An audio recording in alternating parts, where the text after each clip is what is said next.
ఏం చెప్తున్నావు జనాలకు? ఎలక్షన్లలో ఇప్పుడు గతంలో ఇచ్చిన హామీలు అన్ని పూర్తి అయిపోయినాయి అన్న. గతంలో ఇచ్చిన హామీలు రన్నింగ్ లో ఉన్నాయి, ఆన్ గోయింగ్ లో 2 years అయింది కాబట్టి అన్ని నడుస్తున్నాయి. మేము ఇచ్చిన గ్యారంటీలలో కూడా మాక్సిమం 90% చేసి ఉన్నాము.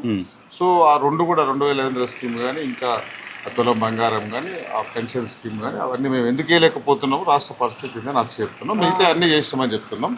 సో మాక్సిమం వనపర్తి టౌన్లో మరీ ముఖ్యంగా పెబ్బేరు టౌన్లో కానీ, అంతకు ముందున్న ప్రభుత్వం ఒక collector building, SP building, road widening చేసి దాని మధ్యలో ఒక డివైడర్ కట్టి 4 చెట్లు పెట్టి, తర్వాత 4 చెరువులకు మినీ ట్యాంక్ బండ్ల పేరు మీద వెనక ముందు రివిట్మెంట్ కట్టి గడ్డి వేసేసి సీసీ రోడ్లు వేసి బిల్లులు దొబ్బి అదే డెవలప్మెంట్ అనుకున్నారు. మేము వచ్చిన తర్వాత గల్లీ నుంచి స్టార్ట్ చేసినాం. గల్లీ నుంచి స్టార్ట్ చేసి మెయిన్ రోడ్ల మీదకి వస్తున్నాం.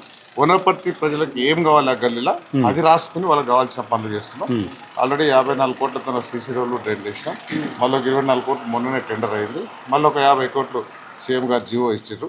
సో ఈ నెక్స్ట్ 3 yearsలో వనపర్తి పట్టణానికి సీసీ రోడ్లు కానీ, డ్రైన్లు కానీ, ఆ ఎలక్ట్రికల్ పోల్స్ షిఫ్టింగ్ కానీ, ఆ కరెంటు సమస్య కానీ, రాబోయే 20 ఏళ్లకు 72 కోట్లతో వాటర్ ఇష్యూ లేకుండా అది కూడా చేస్తున్నాం. ఇవన్నీ వనపర్తి ప్రజలకు ఏం కావాలో చేసే క్రమంలో ముందుకెళ్తున్నాం. ఇంకా రోడ్డు వెడల్పు కొద్దిగా అంతేనో ఆగిపోయిందో అనేది కూడా గుసగుసిన పడుతుంది. మరి వాళ్ళకి ఏం చెప్తున్నాం? పానగాల్ రోడ్లకు 100 మీటర్లు ఆగిపోయింది. పెబ్బేరు రూట్లో ఆల్మోస్ట్ కంప్లీట్ అయిస్తుంది, మొత్తం డ్రైన్ అయిపోయింది. ఇంకా రోడ్లు స్టార్ట్ చేస్తారు, మ్యాక్సిమం అయిపోవచ్చింది. కాకపోతే అక్కడ వాళ్ళకు నాకు తేడా ఏంటంటే, నేను మాట ఇచ్చిన బిజినెస్ చేసి ఆ షాప్ ఓనర్స్ కానీ, వనపర్తి ప్రజలకు కానీ, నేను ఎక్కడ ఒక పోలీస్ కానిస్టేబుల్ కూడా పెట్టా, పోలీసులను పెట్టా, అధికారులను పెట్టా, బలవంతంగా మిమ్మల్ని ఒప్పించి మీ రూట్లోకి నేనన్నా వస్తే మీరు నా రూట్లోకి తీసుకొని నచ్చజెప్పి చేసేదానికి కొంచెం లేట్ అయింది. సో నడుస్తుంది వర్క్ నడుస్తుంది. ఈ మున్సిపల్ ఎన్నికల్లో ప్రజలకు మీరు ఎటువంటి హామీలు ఇచ్చారు, ఏ హామీలతో ముందుకు పోతున్నారు? వనపర్తి పట్టణానికి అదే చెప్తున్నా, వాళ్ళకి ఆ గల్లీలో చాలా కాలనీస్లో సీసీ రోడ్ల సమస్య ఉంది. వాటర్ వర్షాకాలం అయితే అది చెరువుల్లాగా ఉంటాయి.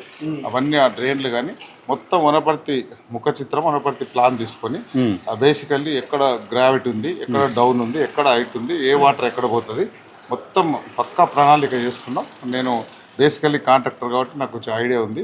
సో ఏ వాటర్ ఎక్కడ పంపించాలి, ఒక కాలనీ వాటర్ ఒక కాలనీకి రాకుండా డ్రైన్కి లింక్ చేసేసి పంపించే క్రమంలో ఇంకా కొన్ని వాటర్ సమస్య ఉంది, సీసీ రోడ్లు ఉంది, కొన్ని హయ్యర్ ఎలివేషన్లో ఉన్న కొన్ని కాలనీలకు మనం కాంక్రీట్ పంపు పెట్టి పైన కూడా రోడ్లు వేసినాం.